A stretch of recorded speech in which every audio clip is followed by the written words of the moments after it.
হয়, আজি আমাৰ ফকীৰপাৰা বলুগৰা গাঁও পঞ্চায়তৰ অধীনত কমেও ৩ কোটিৰো অধিক টকাৰ ৰাস্তাৰ কাম আৰম্ভ হৈছে।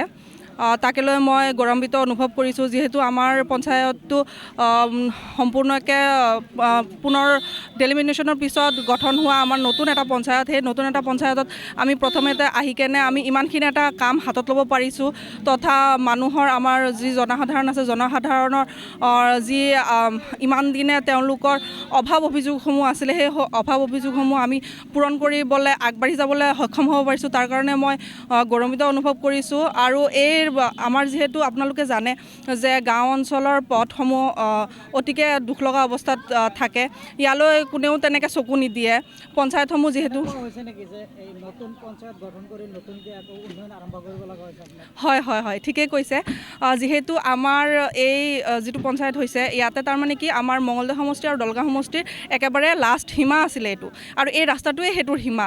সেইকাৰণে তাৰমানে কেতিয়াও দলগাঁও সমষ্টিৰ মানে কি এইপিনৰ পৰাও উন্নয়নে ঢুকি পোৱা নাছিলে, বা মঙলদৈ সমষ্টিৰ পৰাও উন্নয়নে এইখিনিত ঢুকি পোৱা নাছিলে। এতিয়া আমাৰ পঞ্চায়ত হৈ কেনে আমাৰ যিহেতু এখন গাঁও আমাৰ পঞ্চায়তৰ অধীনত, সেইকাৰণে আমি প্ৰথমতে আমাৰ এই ৰাস্তাটো 500 মিটাৰৰ এটা ৰাস্তা CC ব্লকৰ, সেই কামটো আমি আগতে হাতত লৈছোঁ। হয়তো অকণমান দেৰি হৈছে, তথাপিও আমি কামটো কৰিবলৈ পাই সুখী হৈছোঁ। আৰু ইয়াৰ ক্ষেত্ৰত আমাৰ দলগাঁও সমষ্টিৰ মাননীয় বিধায়ক শ্ৰী মুজিবুৰ ৰহমান ডাঙৰীয়া চাহাবৰ এক বিৰাট অৰিহণা আছে। হয় হয় নাই, ঠিক তেনেকৈ ক'ব নোৱাৰি।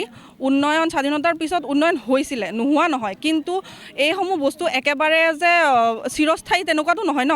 এইবোৰ গাড়ী মটৰ চলিয়ে থাকে। আৰু যিহেতু আপোনালোকে জানে যে আমাৰ চহৰ অঞ্চলৰ কি হয়, খহনীয়াৰ যিটো এটা সমস্যা, সেই সমস্যাটো অধিক পৰিমাণে ইয়াতে দেখা পোৱা যায়। আৰু তাৰ কাৰণে তাৰমানে ইয়াৰ যি মাটি আছে, সেই মাটিটো হৈছে বালিয়া মাটিৰ কাৰণে ইয়াতে আমি মাটি মানে ৰাস্তা বান্ধিলেও সেইবোৰ কি হয়, 2 বছৰ 4 বছৰ বা 5 বছৰৰ পিছত সেইবোৰ ভাঙি যায়। আৰু তাৰপিছত ইয়াতে ট্ৰেক্টৰৰ যিটো চলাচল, সেই চলাচলটো বেছি, আৰু তাৰ কাৰণে আমাৰ পথসমূহো সোনকালে কি হয় যায়, ইয়াৰ জৰাজীৰ্ণ অৱস্থা হৈ যায়। পথ আমাৰ হৈছিলে ইয়াৰ আগতেও, নোহোৱা নহয়, কিন্তু সেইবোৰ কি হৈছে, কালক্ৰমত সেইবোৰ ভাঙি চিঙি জহি চহি গৈছে, আৰু তেনেকুৱা হোৱা নাই। হয়, ইয়াতে এতিয়া আপোনালোকে চাব পাৰে এই ৰাস্তাটো আপোনাৰ এফুটমান পানী ইয়াতে জমা হয়। ইয়াতে মানুহখিনি বহুতেই কষ্ট।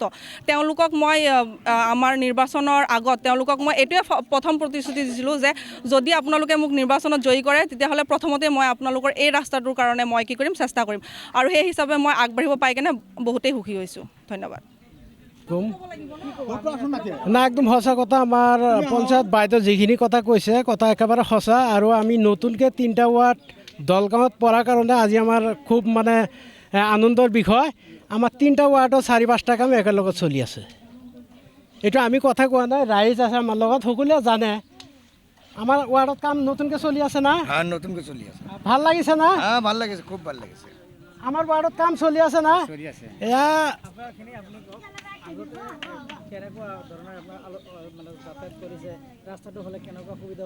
এইটো খুব ভাল হ'ব আমাৰ কাৰণে। তাৰমানে আমি বহুত দিনৰ পৰা ভুগি আছোঁ ৰাস্তাটো। ইয়াত অলপ বৰষুণ বৃষ্টি হ'লে মানে বোকা হয়, কিন্তু আজি যিটো ৰাস্তা উদ্বোধনী কৰি থৈ গ'ল MLA ছাৰে, নিশ্চয় ৰাস্তাটো হ'ল। আজিৰ পৰা ৰাইজৰ খুবেই ভাল লাগিল।